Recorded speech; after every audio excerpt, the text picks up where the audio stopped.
अध्यक्ष संबोधन श्री माननीय प्रधान श्री देशराज जी।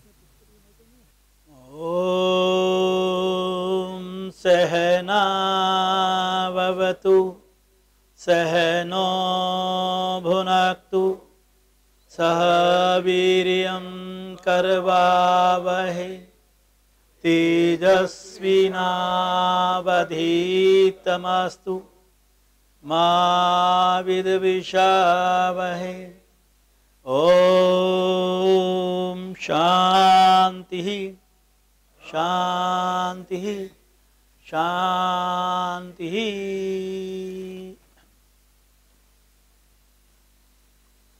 पूजनीय मातृशक्ति, आदरणीय बंधुओं, 3 दिवसीय अखिल भारतीय योग प्रशिक्षण के इस विशेष आयोजन जो कि दिल्ली के इस पवित्र प्रांगण में आयोजित किया जा रहा है, इसमें भारतीय योग संस्थान अपने संस्थान के सभी उपस्थित अधिकारियों का हृदय से अभिनंदन करता है। ये पहली बार देख रहा हूं कि अभिनंदन पर भी हमारे अधिकारी ताली नहीं बजाते हैं। मैंने सुबह भी नोट किया था ये, पर सुबह मैं सहन कर लिया मैंने। ये स्वीकृति होती है दो तरफा। तो 3 दिन कैसे गुजरेंगे? आइए, संस्थान गुणवत्ता में विश्वास करता है।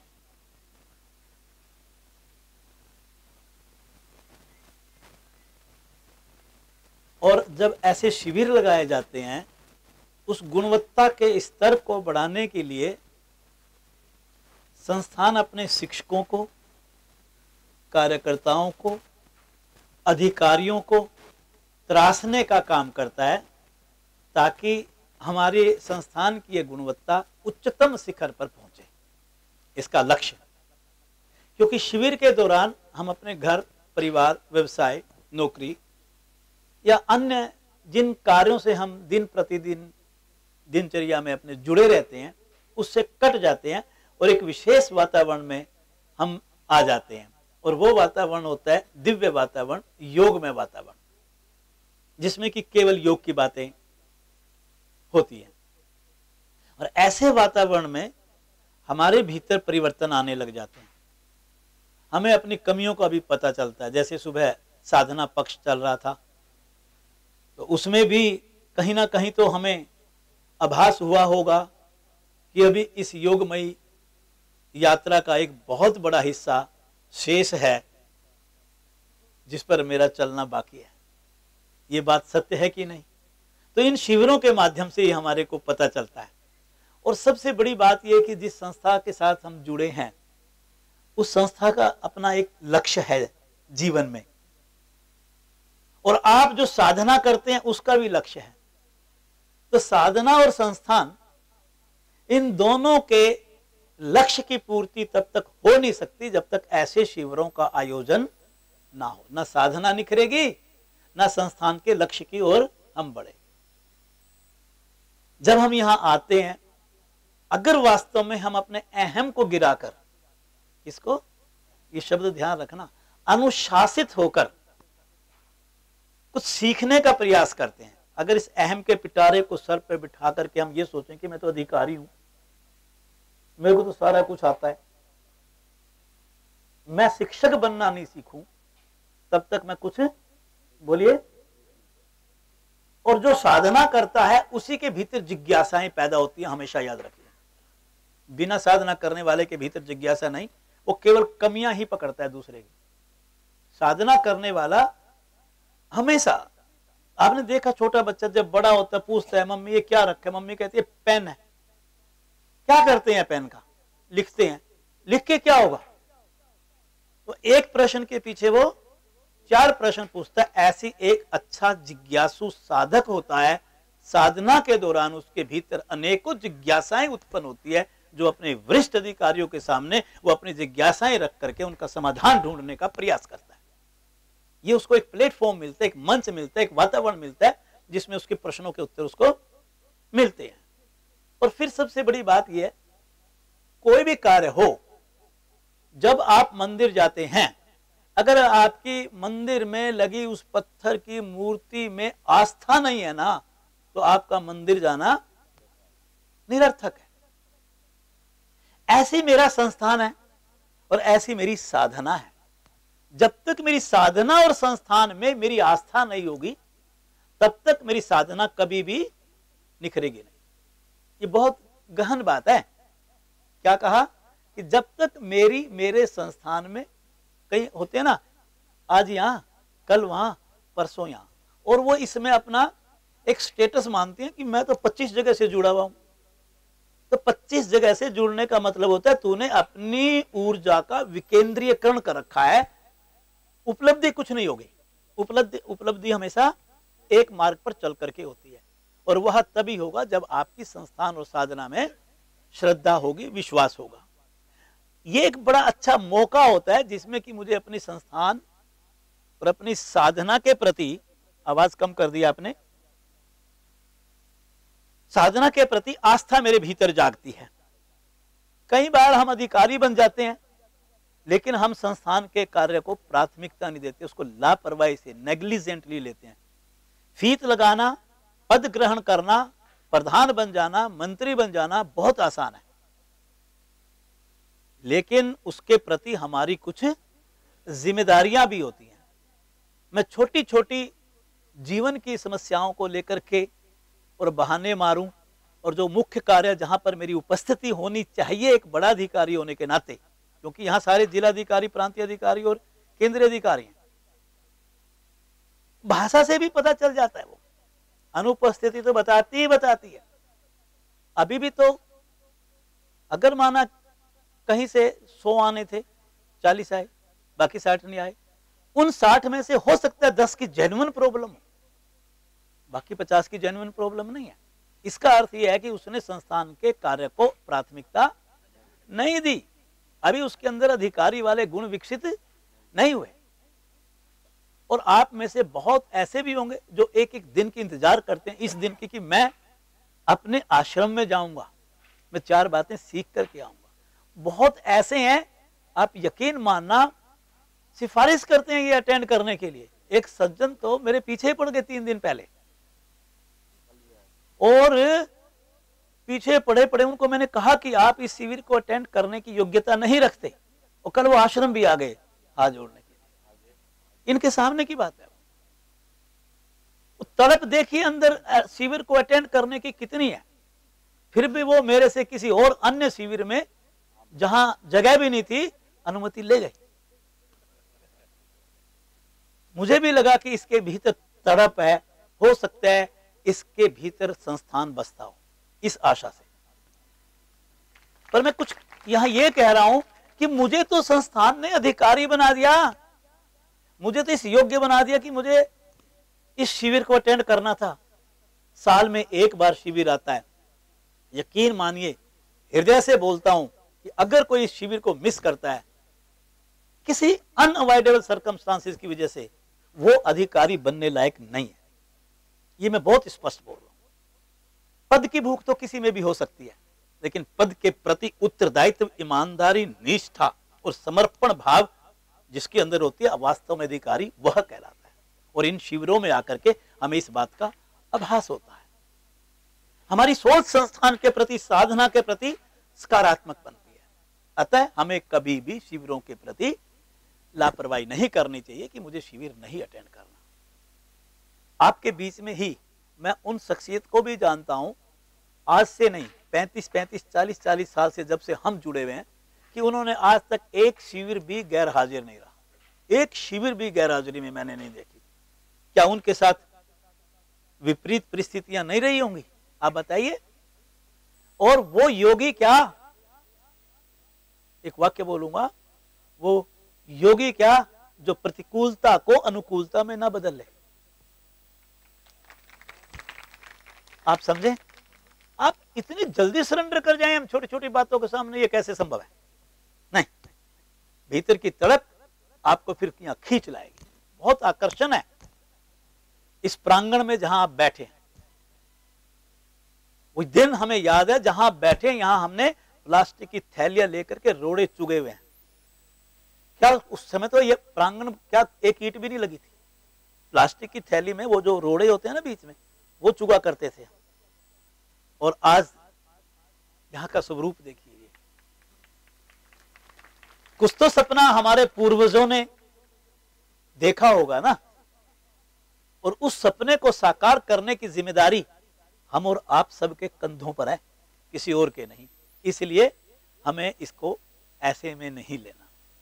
इन 3 दिनों में हमें किन किन बातों का पालन करना है, उन बात को जरूर ध्यान में रखेंगे। नंबर 1, पहला पॉइंट, मुझे 3 दिन तक, मेरा कोई भी स्तर है, चाहे मैं केंद्रीय स्तर पर हूं, चाहे मैं प्रांतीय स्तर पर हूं, चाहे मैं जिला स्तर पर हूं, अगर वास्तव में संस्थान से हम जुड़े हैं तो मुझे शिक्षार्थी बन करके रहना है, अधिकारी बन करके नहीं। पहला पॉइंट, क्योंकि ये तो है ही अधिकारियों का। क्या बन के रहना?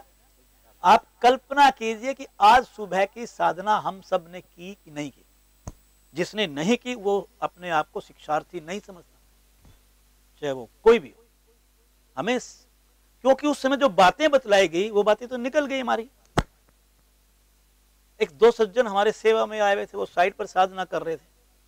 मैंने उनसे पूछा, उन्होंने कहा कि नहीं, हम सेवा में आए हुए हैं और हमारी साधना, इसलिए हम वहां करने की उस श्रेणी में नहीं आते। मैंने उनको बड़े प्यार से उठाया, पता नहीं यहाँ बैठे हैं कि नहीं वो, और उनको मैंने आपके बीच में शामिल किया। मैंने कहा नहीं, आप साधना करो, यहाँ हमारे बीच में साधना करो। साधना से ही हम निखरते हैं, बिना साधना के हमारा ज्ञान, आप सच मानिए, अधूरा और नकली है। मुंह से निकलने वाले शब्दों के अंदर भी वजन नहीं होगा। ये लिख ले आप, साधना जितनी अच्छी होगी आपकी, आप उतने अच्छे अधिकारी बनेंगे। सबसे पहला गुण है शिक्षार्थी बनिए। पंजीकरण कार्ड मेरे गले में होना चाहिए। डायरी और पेन 3 दिन मेरे साथ रहना चाहिए। मंच संचालक, आराम आराम से बोलूंगा, सब लागू होंगी 3 दिन तक। जितने भी मंच संचालक है वो समय का ध्यान रखेंगे। छोटी सी स्लिप बना करके रखें, समय हो गया सामने रख दो वक्ता के। मंच संचालक समय का ध्यान रखेंगे। जो वक्ता है उससे आप सीधा कोई प्रश्न नहीं करेंगे, प्रश्नोत्तर का पीरियड आएगा उसमें करेंगे, उसकी वार्ता बिगड़ जाएगी बीच में अनावश्यक। उसको बोलने दीजिए दिल से जो बोलना चाहता है अपने विषय के ऊपर। शिविर के दौरान, 3 दिनों के दौरान रंगीन कपड़े पहनना निषेध है। जो संस्थान की ड्रेस है हम उसी में रहेंगे। ये बात आपको जो ऑनलाइन मीटिंग हुई थी उसके अंदर स्पेशल कह दिया गया था। शिविर में आपको एक प्रयास करना है बहुत सुंदर, कि आप किस तरह से अपने ऊपर शारीरिक और मानसिक संयम कर सकते हैं। ये होमवर्क है आपका, शारीरिक और मानसिक साधना के माध्यम से जो संभव है। आप किसी को भी, कल भी कहा था, कल कम थी संख्या, आज पूरे हैं सभी, गीले कपड़े आश्रम में दाएं बाएं कहीं फालतू में नहीं सुखाएंगे। जो जगह निर्धारित है वहीं सिखाएंगे। जो यहाँ ओपन में नहाने का स्थान है, इसके आसपास कोई भी गीला कपड़ा सूखता हुआ नजर नहीं आएगा। हुआ तो उसे जब्त कर लिया जाएगा। ठीक है ये वाक्य, इस बात का जरूर ध्यान दें। खाली समय में गप्पे नहीं मारने, ऊंची ऊंची हा हा हु हु। कई बार मैं होता दूसरी मंजिल पे हूं, ग्राउंड फ्लोर के हा हु हु वहां पहुंच रहे होते हैं। नहीं, नॉट अलाउड। ऑल इंडिया शिविर है, गरिमा रखनी है इसकी। आपको आपस में चर्चा करने का समय दिया जाएगा, उसमें आप चर्चा कीजिए आप विषयों के ऊपर। किसी भी एक्स्ट्रा एक्टिविटी से जुड़ना बिल्कुल अलाउड नहीं है। आप उस समय पर अपने साहित्य को पढ़िए। आपके पास ध्यान साधना की पुस्तक होनी चाहिए, योग विज्ञान की पुस्तक होनी चाहिए, प्राणायाम विज्ञान की पुस्तक होनी चाहिए, और शिक्षक संहिता होनी चाहिए। इन्हीं में से ही आपकी परीक्षा आनी है, आप उसकी तैयारी कीजिए। इस बहाने से आपको पढ़ने की बचपन वाली आदत दोबारा रिवाइज होगी वो। और ये हम बड़े अधिकारी हैं, आप यकीन मानिए, अगर मैं प्रतिदिन भारतीय योग संस्थान के साहित्य का अध्ययन नहीं करता तो मैं कमजोर अधिकारी हूं। बहुत रहस्यमय बातें उसमें पड़ी हुई हैं, आप उनको पढ़िएगा। मैंने ये बात फिर क्लियर कर दूं, 3री मंजिल के जितने रूम्स हैं प्लस 4थी मंजिल, ये पूरी तरह से महिलाओं के लिए रक्षित रहेगा। कोई पुरुष वहां प्रवेश नहीं करेगा। तीसरी मंजिल में जो स्टोर है, स्टोर के साथ वाली एनेक्सी केवल पुरुषों को हमने आवंटित किया है, और वो भी अगर जरूरत पड़े तो आवंटित कर दी गई होगी, मुझे पता नहीं हुई है कि नहीं हुई है, बस ठीक है। वहीं तक वो कॉमन बाथरूम यूज कर लेंगे वहां के जो है, बाकी रूम्स में महिलाएं रहेंगी, चौथी मंजिल पे महिलाएं रहेंगी, बाकी सब जगह पर पुरुष हैं। ग्राउंड फ्लोर का जो वो है लघु शंका के लिए महिलाओं का एक, दूसरा फोर्थ फ्लोर का जो कॉमन है वो, प्लस रूम्स के जहां पर वो रह रही हैं वो यूज करेंगे, बाकी सब पुरुष लोग यूज करेंगे। इसमें कोई मिसअंडरस्टैंडिंग नहीं होनी चाहिए। पानी और बिजली का हमें ध्यान रखना है। संस्थान को कोई रियायत नहीं मिलती सरकार से पानी और बिजली में, हम पूरी कीमत पे करते हैं जैसे आम व्यक्ति पे करता है। अगर कहीं आप जब अपने हॉल से बाहर निकलें और बिजली आपको पता है कि अनावश्यक जलेगी, उसका स्विच बंद कर दें तुरंत, उसमें कोई कोताही ना बरतें। पानी का दुरुपयोग और वेस्टेज बिल्कुल नहीं होनी चाहिए। मैंने कल भी कहा था 500 व्यक्तियों के लिए हमें पानी उपलब्ध कराना है। हमारी इच्छा है कि आप आखिरी दिन तक आपको बिल्कुल किसी कीमत पर कोई परेशानी ना हो। कोई नलका अगर इस टाइम किसी भी बाथरूम का खुला रह गया, जब हम दोपहर को वहां लौटेंगे तो हमारे किसी भी नलके में हमें पानी नहीं मिलेगा, समस्या बढ़ जाएगी। अगर किसी से रह गया आपके सामने तो आप उसको बंद कर दो, लेकिन किसी को रखना नहीं है। ये मेरी हाथ जोड़ करके निवेदन है सबसे, प्लीज इसका ध्यान रखें। किसी का भी मोबाइल जब आप इस हॉल के अंदर एंटर करें या घूमते हुए भी घंटी सुनाई दे किसी को भी हर वक्त, अगर ऐसा होता है तो प्रांतीय प्रधान और प्रांतीय मंत्री हैं, उनकी पूरी जिम्मेदारी रहेगी। चाहे वो उनसे अपने कब्जे में ले लें मोबाइल, वो उनका फैसला है, लेकिन जिस भी प्रांत के किसी भी अधिकारी की ये घटना घटती है तो ये अच्छी बात नहीं होगी। मोबाइल पूरी तरह से आपको बंद रखने हैं। हाँ, जो कार्यकर्ता हैं उनके ऊपर ये बात लागू नहीं होती। अब आपको तो हम कहेंगे कि आप मौन रहो, अगर वो भी मौन धारण कर गए तो फिर हो गया काम, वो तो उस पर तो लागू ही नहीं होती। लिफ्ट के बारे में कहना चाहूंगा कि लिफ्ट की को जो यूज करना है ना, बार बार उसको रीऑर्डर मत करें। आपने अगर एक ऑर्डर कर दिया, आप वेट करो, वो सिस्टम अपने आप उसको उठाएगा। अगर किसी समय कोई ऐसा घटना घट जाए कि बीच में रुक जाती है तो उस समय आप मोबाइल यूज करो और अपने जो इंचार्ज हैं अपने जयप्रकाश जी और किशोर जी, उनका फोन नंबर अपने पास रखो और आप फोन कर दो, ठीक है ना। और जो उतरना है तो सीढ़ियों से उतरो, थोड़ी बहुत शरीर भी, और जो थोड़ा सा हमारी जैसी उम्र के हैं वो तो चढ़ो भी उसी से। जो बुजुर्ग है ना वो चढ़ लो वहां से, हंसे क्यों बताओ। हाँ हाँ, आप एक बात देखना, मैं भी आपके यहाँ सब ऊपर नीचे होऊंगा, मुझे आप लिफ्ट में नहीं पकड़ोगे। मैं यहाँ जो मेरे साथ साथी डेली मेरे साथ होते हैं वो कभी मुझे लिफ्ट में नहीं देख रखे। संकल्प ले रखा है, कोई बहुत इमरजेंसी है, कोई किसी के साथ जाना पड़ रहा है, बात अलग है, लेकिन इस दृष्टिकोण से मैं लिफ्ट में नहीं चढ़ूंगा कि मुझे तीसरी मंजिल पे जाना है या दूसरी मंजिल पे जाना है, बिल्कुल नहीं। तो इससे स्वास्थ्य अच्छा बनता है, आप सच मानो। तो इसलिए है आप ही के लिए लिफ्ट, ये मत सोचना कि मैं बिजली बचाने के लिए आपको कह रहा हूं, स्वस्थ रहने के लिए। और ठीक, और लिफ्ट की मेंटेनेंस ठीक रहेगी तो आपको कोई कठिनाई नहीं होगी, क्योंकि पिछली कई बार शिविर के दौरान ज्यादा प्रेशर होता है लिफ्ट पे, तो कोई गड़बड़ हो जाती है तो फिर सबको परेशानी होती है, क्योंकि कंपनी वाले आएंगे, 3 4 5 घंटे आधा दिन लग जाएगा, तो आप उस आधा दिन परेशान हो जाओगे आपकी परेशानी को। रात्रि में जागना सख्त मना है। 8:40 से 8:45 के बीच में हमें सो जाना है। 3:30 से 3:45 के बीच में हमें जाग जाना है। आप घंटे लगा लेना, घंटे आपके पूरे उतने होने चाहिए जितने हैं सोने के। 7 घंटे की नींद 6 घंटे इस उम्र में हो जाते हैं, आपको 7 घंटे सोने के देंगे। उधर 8:40 से 8:45, उधर 3:30 से 3:45 के बीच में जागना है। 3:30 से पहले भी कोई नहीं जागेगा। अगर आपके किसी साथी को किसी भी तरह की सहायता की जरूरत है तो आप उसकी मदद जरूर करेंगे, कई बार ऐसा हो जाता है। यहां से कोई भी निर्देश जारी हो उसको लाइटली नहीं लेना, उसको अक्षर से पालन करना है, इस बात को जरूर समझें। अगर किसी की तबीयत खराब होती है, कोई बात होती है, हमने प्रतिदिन आपकी चिकित्सा का इंतजाम किया है। शाम को 6 बजे से 8 बजे तक, 7:30 बजे तक जहां हमारा कंट्रोल रूम है वहां पर डॉक्टर अवेलेबल रहेंगे। आप किसी को कई बार हवा पानी बदलने से सर दर्द हो गया जी, इंडाइजेशन हो रहा है, उल्टी लग रही है, कब्ज हो गया, तो वो छोटी मोटी कोई समस्या ऐसी जिससे आप पीड़ित हैं, तो आप शाम को डॉक्टर से मिल सकते हैं, आपको निःशुल्क चिकित्सा की सुविधा मिलेगी। दिन में कोई छोटी मोटी कोई गोली वोली चाहिए, वो भी फर्स्ट एड बॉक्स है, लेकिन ना लें तो ज्यादा बढ़िया। पानी अधिक मात्रा में पिए, पानी का दुरुपयोग रोका है मैंने, पीने से मना नहीं किया। हाँ ठीक है ना, पानी अधिक मात्रा में, पानी की कोई दिक्कत नहीं है, पीने का पानी हम लगातार बाहर से भी हम मंगवा रहे हैं, यहाँ भी फिल्टर आरओ का पानी हमारे नलकों पे हर जगह अवेलेबल है, जहां जहां पीने की व्यवस्था है। गर्म पानी के बारे में मैंने बतला दिया था, जो लेट आए हैं वो सुन लें, गर्म पानी पीने की व्यवस्था हर वक्त रसोई से मिलेगी। नहाने की व्यवस्था महिलाओं के लिए कल समझा दिया था कि वो अपने रूम्स में ही लें, और जो हॉल में रह रही हैं वो किचन से सुबह आधा बाल्टी पानी की लेके जाएंगी गर्म, और उसमें आधा बाल्टी ठंडा मिला करके उसमें नहाएंगे। पुरुष लोग भी ऐसे, लेकिन जो हमें सहयोग दे सकते हैं कि वो थोड़ा कम गर्म पानी में नहा सकते हैं, तो हम नीचे का जमीन का पानी निकाल करके सुबह यहाँ पर मोटर चलाएंगे, तीनों दिन आप वो पानी यूज करेंगे तो हमारा पानी का बैलेंस भी अच्छा बना रहेगा।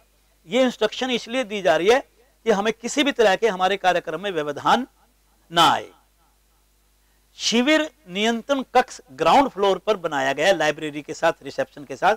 कभी भी कोई भी समस्या 24 घंटे में आपकी है, तुरंत आप वहां पर अपना संपर्क कर सकते हैं। प्रत्येक फ्लोर पर अनुशासन व्यवस्था की जिम्मेदारी प्रांतीय प्रधान है अगर उस फ्लोर पे, या प्रांतीय मंत्री है, या प्रांतीय उप प्रधान है, या प्रांतीय संगठन मंत्री है, इनकी रहेगी। महिलाओं में जो सीनियर महिलाएं हैं, प्रांतीय कार्यकारिणी के सदस्य हैं, वो रखेंगे। जैसे अनावश्यक कोई बात हो रही है, अनावश्यक फोन चल रहे हैं, अनावश्यक हा हू चल रही है, तो अनुशासन को पूरा बनाए रखेंगे। समय समय पर बीच बीच में हम भी साइलेंट होकर के परिस्थिति का जायजा जरूर लेंगे, और जहां ऐसी स्थिति हमें ठीक नहीं लगेगी तो उनको जरूर नोटिस किया जाएगा कि आप ऐसा ना करें। शिविर इंचार्ज हमारे किशोर जी एक बार खड़े हो जाएंगे, और एक बार हमारे जयप्रकाश जी खड़े हो जाएंगे। ये देखिए, आपको कोई भी किशोर जी नहीं है क्या? किशोर जी को जानते सभी हैं। हाँ, आप दोनों से आप कोई भी बात करनी है आप कर सकते हैं, बजाय इसके सीधे मेरे पास आए, आप जी पानी नहीं मिल रहा है, ये नहीं मिल रहा है, वो नहीं मिल रहा है, तो आप वहां पर चले जाइए। कोई भी समस्या हो आप उसको देख लें। खाना खाते समय हमें एक भी कतरा, दोबारा बोल रहा हूं, भोजन का नाली में नहीं डालना, साथ में डस्टबिन है उसमें डालो। जूठन नहीं छोड़नी, एक दूसरे से आगे निकलने की होड़ नहीं लगानी, बर्तन गीले नहीं रखने, साफ करके रखने हैं। खास तौर पर पुरुषों को कह रहा हूं, आदत नहीं होती घर में बर्तन धोने की। अभी पिछले बार कुरुक्षेत्र के अंदर मैंने बताया था कि 10 लोग ऐसे मिले जिन्होंने थाली खाना खा करके झूठी वहीं छोड़ दी वाश बेसिन पर, और वो मैंने अपने हाथ से धोई थी। इसलिए धोई थी, मैं दूसरों से भी धुलवा सकता था, कि उनको ये एहसास होए कि जब मैं धो सकता हूं ऑल इंडिया प्रधान होने के नाते, तुम्हारी यहां तो नासिका की जगह नाक यूज करूंगा कि तुम्हारी नाक नीचे नहीं हो रही है। सेवा में आप पहले अपने भाव लाओ सेवा वाले, तब अधिकारी बनो तो अच्छा लगता है। तो हमें बर्तन पूरी तरह से साफ करने। यहाँ पर 2 तख्त बाहर बिछाए गए हैं, उस पर बैठ के खाना खाओ। 4-5 मेजें रखी हैं, जो खड़े होकर के खाना चाहते हैं वो उसके ऊपर रख लें। जो बर्तन धोने की स्लैब है वहां पर ग्रेनाइट पत्थर की एक स्लैब बना दी गई है, जिनको घुटनों वगैरह की दर्द है उसमें बैठ करके खाएं। अन्य जो आराम से चौकड़ी मार करके बैठ सकते हैं तो बाहर टाट बिछे होंगे, उस पे वो जो इंचार्ज है वो ध्यान दें। कल वो टाट गिले हुए हैं रात को, आज चाहे खुद उठाने पड़े, लेकिन आज रात को हमारे टाट गीले नहीं होने चाहिए। रात्रि में उनको लपेट के रखना और सुबह उनको बिछवाना, ये ड्यूटी पूरी तरह से निभानी है।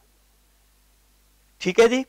इस शिविर में हमारे पास शुद्धि क्रियाओं के ऊपर, आसनों के ऊपर, प्राणायाम के ऊपर, देखा आपने आज योग मुद्रा का अभ्यास करवाया, मुद्राओं के ऊपर, क्योंकि मुद्राओं की साधना हम कम करते हैं, और ध्यान के ऊपर और योग निद्रा के ऊपर सीधा प्रैक्टिकल साधना करवाई जाएगी आपको। शिक्षक संहिता का विमोचन आपको वैसे पहले हो चुका है, लेकिन हमारे केंद्र के अधिकारी सभी जो कार्यकारिणी सदस्य हैं और बड़े अधिकारी पहली बार हम इकट्ठे हुए हैं, इसलिए उसको पुनः आज विमोचन सबके मध्य किया गया, क्योंकि नई शिक्षक संहिता आ गई। इसके ऊपर मैं दोपहर बाद आपसे बात करने वाला हूँ। ज्ञान पक्ष में हम आध्यात्मिक विषयों में आपके साथ बात करेंगे, पंच क्लेश निवृत्ति पर बात होगी, ज्ञान योग पर बात होगी, ध्यान की विधियों पर बात होगी, शरीर विज्ञान के ऊपर बात होगी, यौगिक और प्राकृतिक उपचार के ऊपर चर्चा होगी। योग के विषय हैं आसन, प्राणायाम, शुद्धि क्रिया और ध्यान, उनके ऊपर चर्चा होगी। और संगठन पक्ष, कितनी बातें इस 3 दिन के अंदर आपके सामने लाई जाएंगी वो आपको बतलाया जा रहा है। संगठन पक्ष में संस्थान के कार्य का विस्तार कैसे हो, योग मंजरी में पाठकों की सदस्यता कैसे बढ़ाई जाए, प्रांतीय बैठकें, केंद्रीय कार्यकारिणी की बैठक और आम बैठक जो साल में एक बार होती है, इतनी बैठकें यहां पर होगी। सायंकालीन प्रतिदिन सांस्कृतिक कार्यक्रम रहेगा और मैं आशा रखता हूं कि कोई भी कार्यक्रम हम मिस नहीं करेंगे और उस कार्यक्रम को सफल बनाने में अपना सहयोग देंगे। ओम शांति शांति शांति। धन्यवाद जी।